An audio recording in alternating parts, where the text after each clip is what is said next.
Hello everyone. So ఇవాళ మనము performance analysis of an algorithm గురించి మాట్లాడుకోబోతున్నాం. So performance analysis of an algorithm depends on 2 factors. అంటే ఒక ఆల్గరిథం పర్ఫార్మెన్స్ ఎలా ఉంది అన్నది 2 ఫ్యాక్టర్స్ మీద బేస్ అయి ఉందంట. ఏంటిది? Amount of memory used. So సిపియులో మెమరీ అన్నది ఎంత యూజ్ చేస్తుంది, and amount of computing time consumed on the CPU. So time ఎంత పడుతుంది ఆ ఆల్గరిథం కంప్లీట్ అవ్వడానికి, ఎగ్జిక్యూషన్ అవ్వడానికి. సో ఫస్ట్ ఎంత మెమరీ యూజ్ అవుతుంది, ఎంత టైం యూజ్ అవుతుంది, ఈ 2 ఫ్యాక్టర్స్ మీద అనాలిసిస్, పర్ఫార్మెన్స్ అనాలిసిస్ అనేది చేస్తాం. Formally they are notified as complexities in terms of space complexity and time complexity. So amount of memory used ni space complexity, memory అంటే space కదా, so space complexity and amount of computing time కన్జ్యూమ్డ్ని time కాంప్లెక్సిటీగా మనం define చేసుకుంటున్నాం. Okay, so యాక్చువల్గా అయితే ఈ factors ఏవైతే ఉన్నాయో వాటిని మనం కాంప్లెక్సిటీస్గా కన్సిడర్ చేస్తున్నాము. అండ్ మెమరీ యూజ్ అయిన దానికి స్పేస్ కాంప్లెక్సిటీ అని, టైం ఎంత కన్జ్యూమ్ అయింది అన్నదానికి టైం కాంప్లెక్సిటీ అని మనము పిలుస్తున్నాం. ఓకే, సో ఈ వీడియోలో మనము స్పేస్ కాంప్లెక్సిటీ గురించి మాట్లాడుకోబోతున్నాం. టైం కాంప్లెక్సిటీ గురించి మనం పార్ట్ 2లో మాట్లాడుకుందాం. ఓకే, సో స్పేస్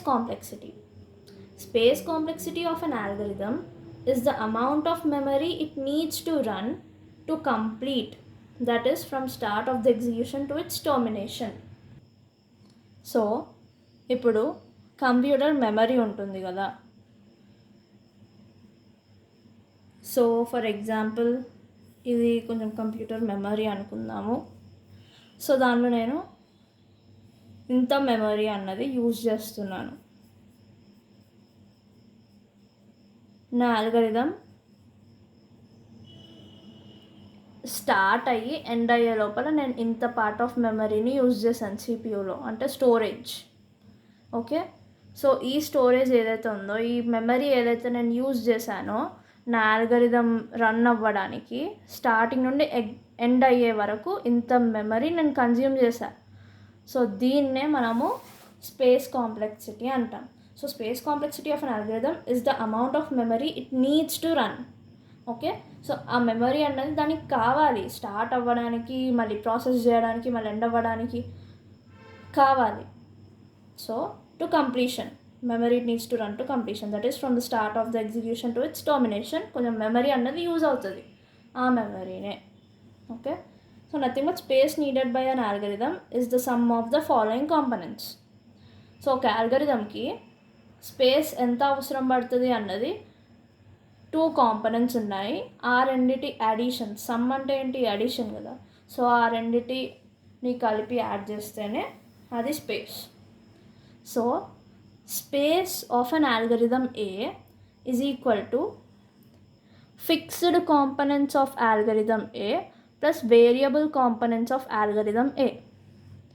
సో ఇప్పుడు ఫిక్స్డ్ కాంపనెంట్స్ ఆఫ్ ఆల్గరిథం అంటే ఏంటి, వేరియబుల్ కాంపనెంట్స్ ఆఫ్ ఆల్గరిథం. ఏ అంటే ఆల్గరిథం. ఓకే, ఇక్కడ ఏ అంటే ఆల్గరిథం. సో ఇప్పుడు ఫిక్స్డ్ కాంపనెంట్స్ ఏంటి, వేరియబుల్ కాంపనెంట్స్ ఏంటి అన్నవి చూద్దాం. Fixed components. This is independent characteristic of input and output, that is does not include input and output. So టెక్నికల్గా మనము ఇన్పుట్ అవుట్పుట్ తీసుకోవడము, అవుట్పుట్ ప్రొడ్యూస్ చేయడము ఏదైతే ఉందో అది మనం కన్సిడర్ చేయము.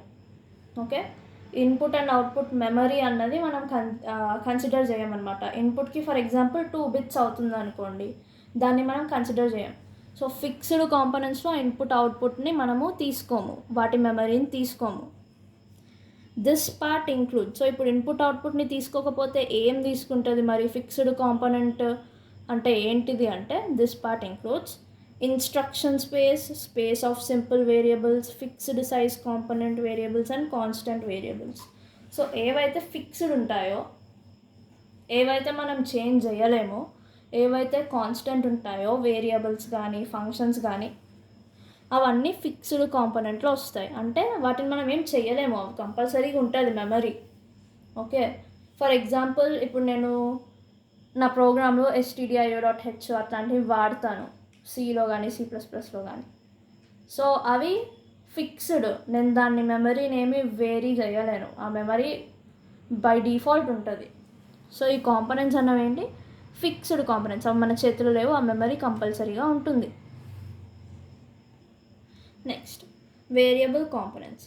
This consists of the space needed by component variables whose size is dependent on the particular problem instances, that is input or output. So technically ఏమవుతుంది, ఇన్పుట్ అండ్ అవుట్పుట్ ఇక్కడ మనం consider చేస్తున్నాం. ఎందుకు, ఇన్పుట్ కొన్నిసార్లు పెద్దగా ఉండొచ్చు, కొన్నిసార్లు చిన్నగా ఉండొచ్చు, యూనో అవుట్పుట్ కూడా కొన్నిసార్లు పెద్దగా ఉండొచ్చు, కొన్నిసార్లు చిన్నగా ఉండొచ్చు. సో ఇవి వేరియబుల్స్ అనమాట. వేరియబుల్ అంటే చేంజ్ అవుతుంటాయి, మన కాన్స్టెంట్ కాదు.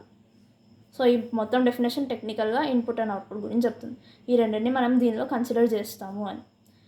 The space needed by reference variables and the recursion stack space is one of the important prominent component.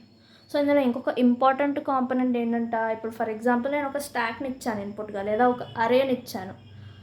So ఆ మెమరీ, ఆ స్పేస్ అన్నది చాలా ఇంపార్టెంట్ అంట. ఓకే, అది కూడా నేను కొన్నిసార్లు పెద్దది ఇవ్వచ్చు, కొన్నిసార్లు చిన్నది ఇవ్వచ్చు. ఓకే, సో అది ఇంకొక ఫ్యాక్టర్. సో ఇంకా ఏమేమి కాంపోనెంట్స్ని ఇంక్లూడ్ చేస్తుందంట, it also includes data structures, components like linked list, heap, trees, graphs etcetera. So ఇది ఇంకా డేటా స్ట్రక్చర్స్ని కూడా ఇంక్లూడ్ చేస్తుంది, ఎందుకంటే అల్గోరిథంలో డేటా స్ట్రక్చర్స్ ఉండాలి కంపల్సరీగా. డేటా స్ట్రక్చర్స్ ఉంటేనే మనం ప్రోగ్రామ్ చేయగలుగుతాం కదా.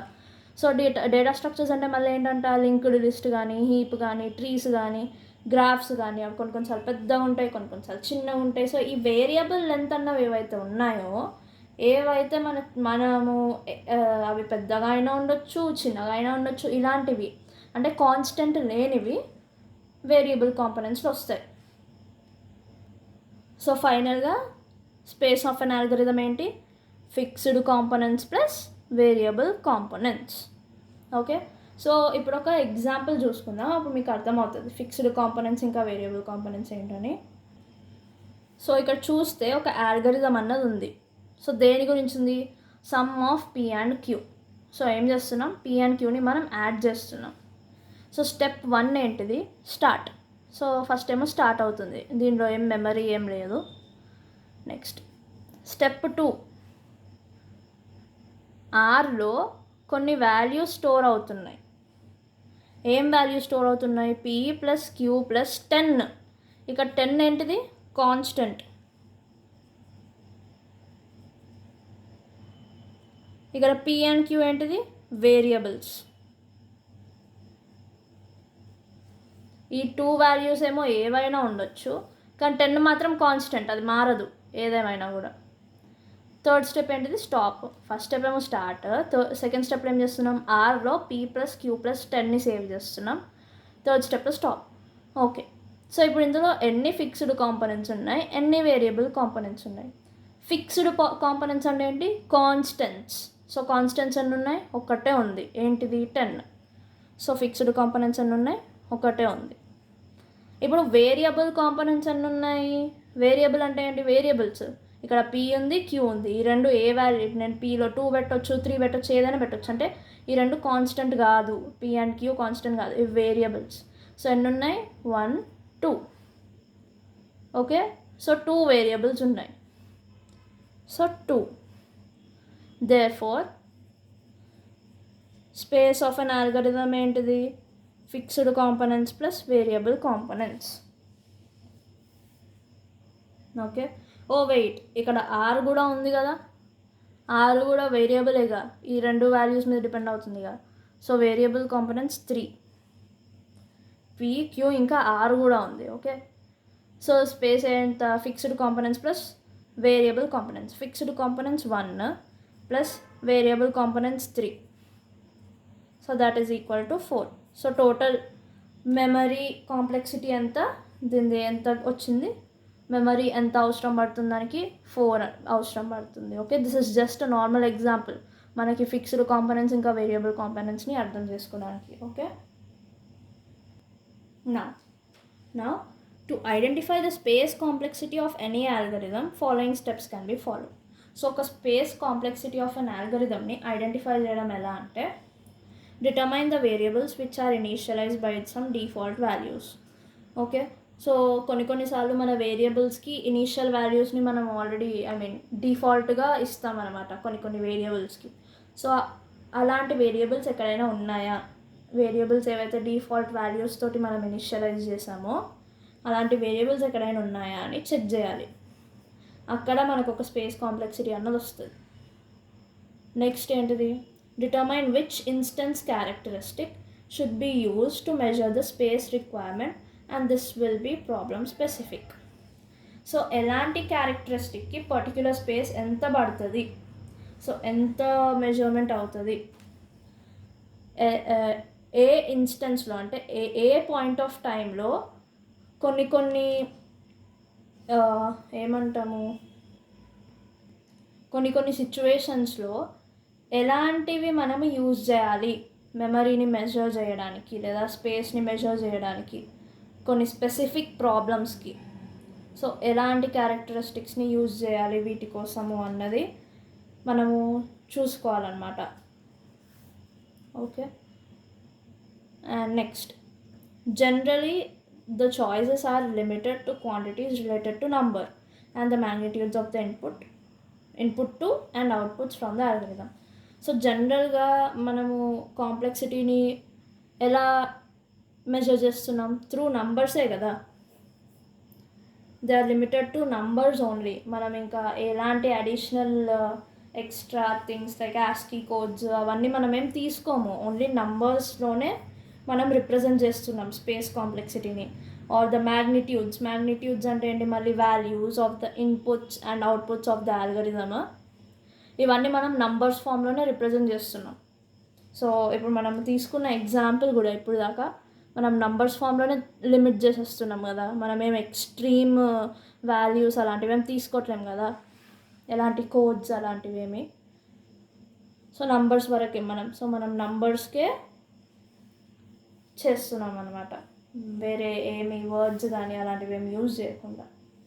So generally the choices are limited to quantities related to numbers only. Okay,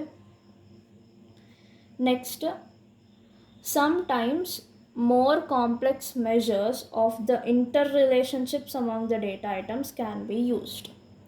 అంటే చాలా రేర్గా, నార్మల్గా ఇప్పుడు నేను ఒక కాంపోనెంట్ యూజ్ చేస్తున్నాను ప్రోగ్రామింగ్లో, ఆ కాంపోనెంట్కి మళ్ళీ ఇంకొక కాంపోనెంట్ ఏదైనా రిలేటెడ్ ఉందనుకోండి. లైక్ ఫర్ ఎగ్జాంపుల్ నేను ఒక కాంపోనెంట్ని యూజ్ చేస్తున్నాను, కానీ అది దాంతో ఇంకొక పెద్ద కాంపోనెంట్ ఏదైనా లింక్ అయి ఉంది. సో ఈ మెమరీ ప్లస్ ఇండైరెక్ట్గా ఈ మెమరీ అంటే రిలేషన్షిప్ ఉన్నందుకు, ఇది రిలేటెడ్ ఉన్నందుకు, ఇది నేను యూజ్ చేస్తున్నందుకు దీంతో కనెక్టెడ్ ఉన్న దీని మెమరీ కూడా నాకు ఇండైరెక్ట్గా యాడ్ అయిపోతుంది. ఫర్ ఎగ్జాంపుల్ ఇది 2 bits అనుకోండి, ఇది 4 bits అనుకోండి. నేను ఈ 2 bits ఆఫ్ కాంపోనెంట్నే యూజ్ చేస్తున్నాను, కానీ అది 4 bits ఆఫ్ కాంపోనెంట్కి కనెక్టెడ్ ఉంది కాబట్టి ఇండైరెక్ట్గా నా 4 bits కూడా ఇక్కడికి వచ్చేస్తుంది. అంటే టోటల్ నేను 6 bits ఆఫ్ కాంపోనెంట్ని ఒకటి యూజ్ చేస్తున్నాను. సో నేను స్పేస్ మెజర్ చేసేటప్పుడు కొన్నిసార్లు ఇంటర్ రిలేషన్షిప్స్ ఉన్న among the data items can be used. Okay, ఈ 2 కాంపోనెంట్స్ కాకుండా డేటా ఐటమ్స్ అనుకోండి సింపుల్గా డెఫినేషన్ ప్రకారం. సో ఇలాంటి సిచ్యువేషన్స్లో కూడా వాటిని కన్సిడర్ చేసి స్పేస్ కాంప్లెక్సిటీలో మనం వాటిని కూడా యూస్ చేయొచ్చు రేర్ కేసెస్లో. ఓకే, సో దీంతో మనము స్పేస్ కాంప్లెక్సిటీని కంప్లీట్ చేసాము. ఏమైనా డౌట్స్ ఉంటే ప్లీజ్ నాకు కింద కమెంట్స్లో పెట్టండి, నేను మ్యాక్సిమం రిప్లై చేస్తాను, అందరికీ నేను సాల్వ్ చేస్తాను ఆ డౌట్స్ని. అండ్ నెక్స్ట్ వీడియోలో మనము టైం కాంప్లెక్సిటీ గురించి మాట్లాడుకుందాం. Thank you.